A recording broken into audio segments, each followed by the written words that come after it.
to the pretty girl. Rock to the pretty girl.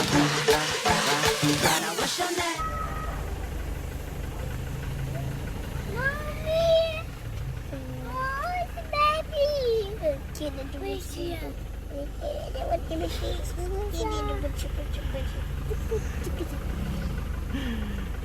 Myra is back. Hey guys, welcome to my channel. I'm Kenna and I'm a Cameroonian YouTuber based in Douala, Cameroon. Please, if you see me fidgeting once in a while, it's because I'm here with the baby. She wants to sleep in my arms, guys. I've never seen that kind of thing. She wants me to carry her so that she should sleep. I wish I could show you guys her right now, but she's actually really sleeping as I'm carrying her. See that? The second I put her on her bed, she gets up.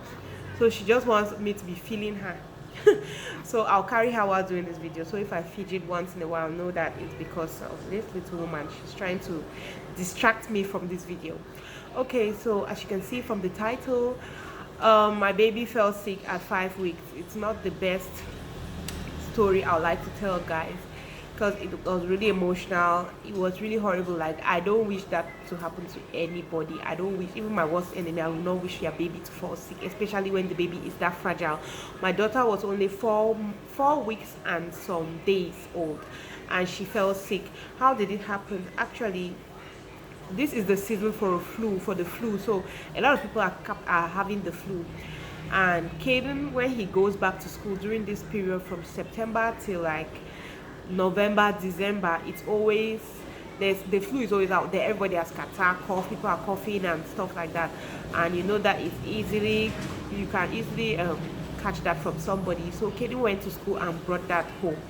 When he brought that home, my mom was just like, Kenna, this is the time you have to treat this fast, because if you don't treat it, the story will become something else. So she insisted that I get Caden drugs at once so that he should start taking when he came back from school on that first day.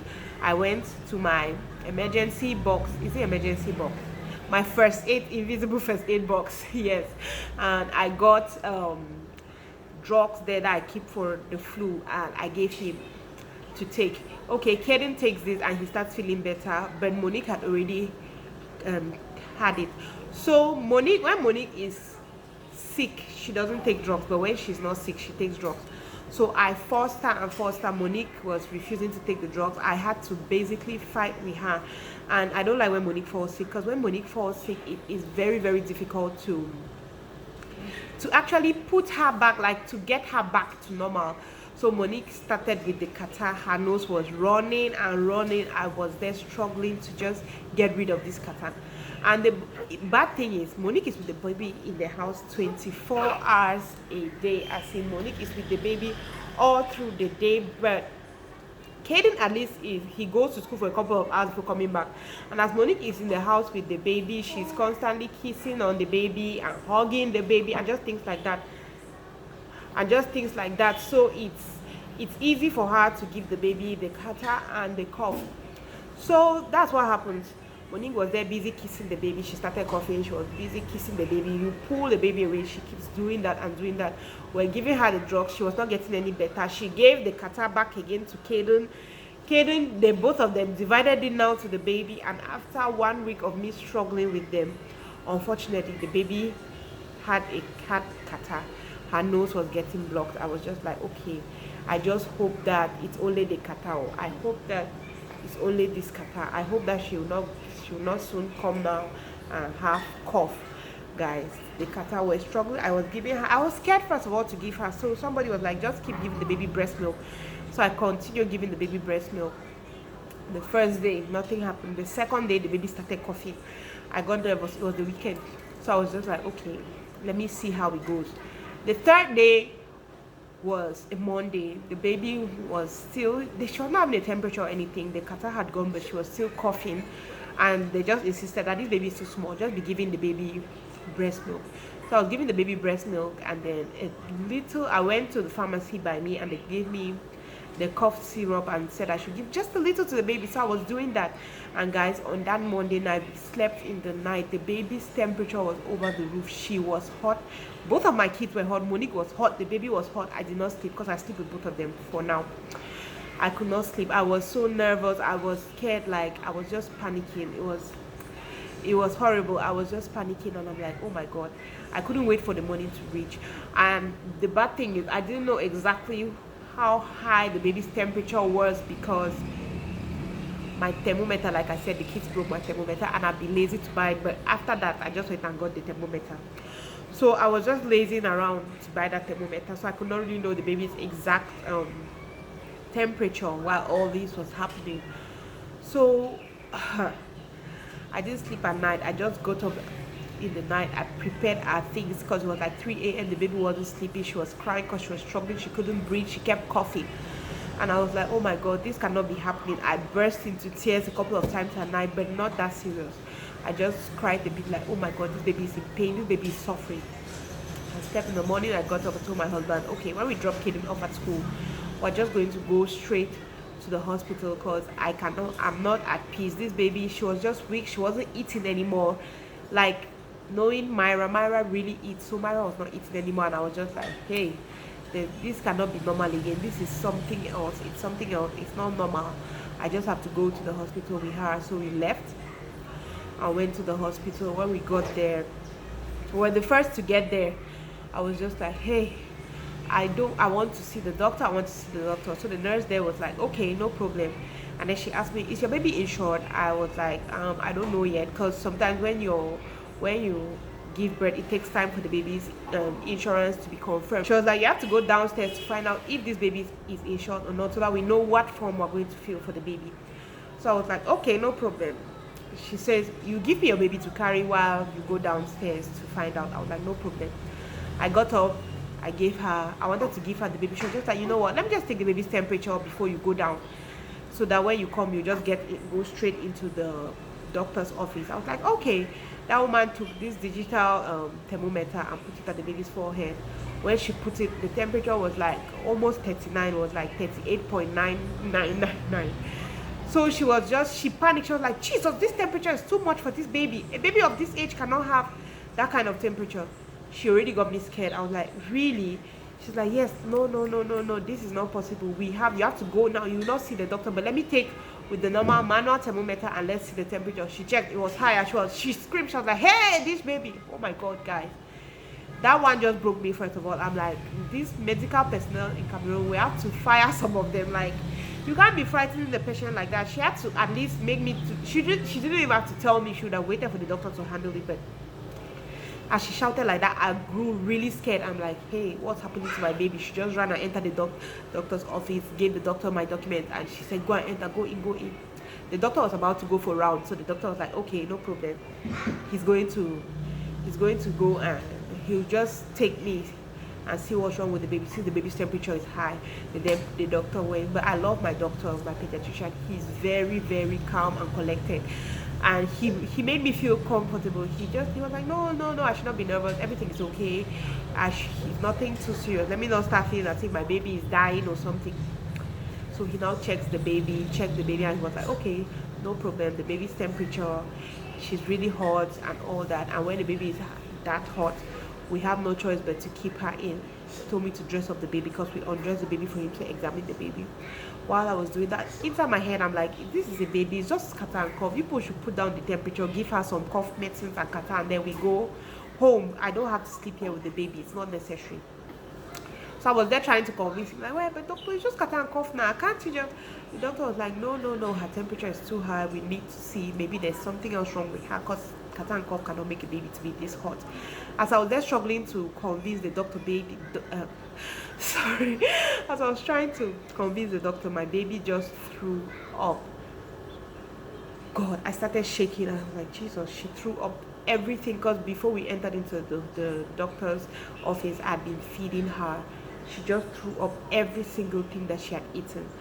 I started shaking, and the doctor was like, you see, this is why we have to keep the baby here, to ensure it's preferable that we ensure that there's nothing wrong with this baby, because if you take her home and something happens, you're going to blame yourself forever. I was upset, but I just went out, guys. I have not shed a single tear since I gave birth. No, I have not. I've not been all emotional and all that. But when I came out, the nurse was like, what did the doctor say? I was like, okay, she said they're going to keep her in here, and I just found myself me saying that, guys. I just tore up. I started crying. I told God I was trying to wipe my tears, like, why am I crying? Like, it's nothing, this baby will be okay. But guys, I wasn't crying that the baby is sick per se. I was crying like, look at this small gingerly person. Now they have to start going, because I know when you're sick, they have to start piercing you and piercing. That's just what I was thinking. Like, they have to start piercing this baby. They probably have to. Oh my God, that's just what got me crying. I was there crying. I just started crying. The tears were just flowing. I could not stop. It was bad. It was really emotional. I was just like, oh my God, this cannot be happening. Like, why my baby? I've never heard a baby sick at 4 weeks or 5 weeks. Jeez, it was scary. I was scared.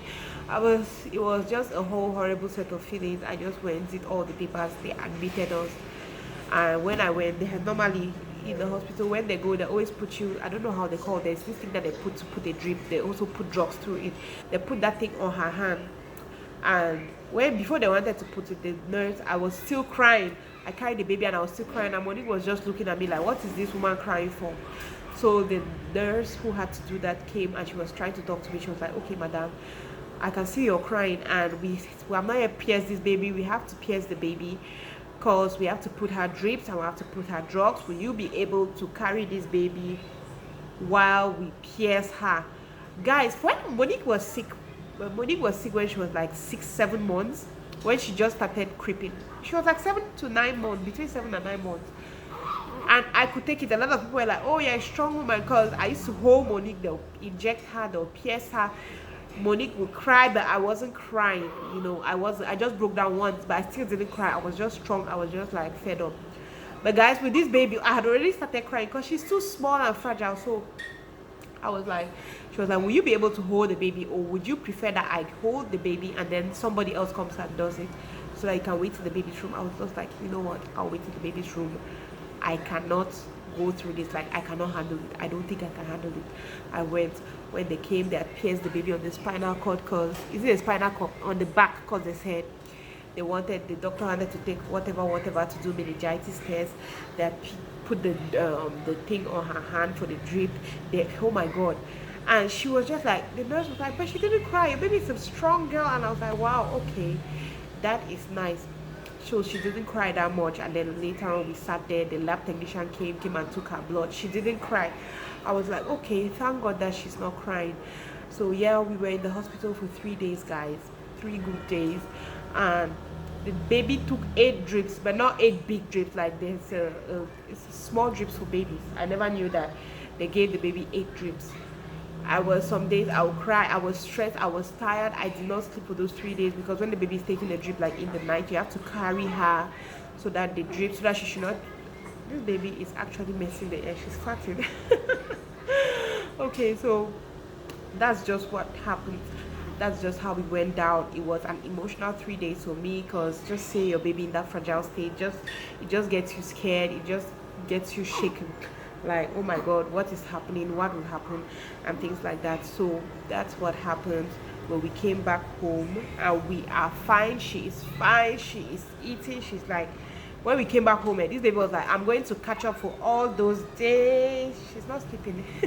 I'm going to catch up for all those days that I was not eating well. So she has been eating really, really well, and she wants to eat now. She has been eating well. She has been doing fine. Everything is going on really fine. Thank God for that. I'm thanking God for healing mercies and all that. So that's what happens. If those who follow me on Instagram, if you saw that the baby was sick, and you probably have been worried, like, how far the baby? The baby is fine. She's fine. Everybody's just like, Kenna, take it easy. It's part of growth. So that's what happened. And yeah, my baby fell sick, but now she's fine. She's strong and kicking. Thank you guys for watching this video. I hope you enjoy watching. I have to go and feed my baby now, so I'll see you guys later. Love you.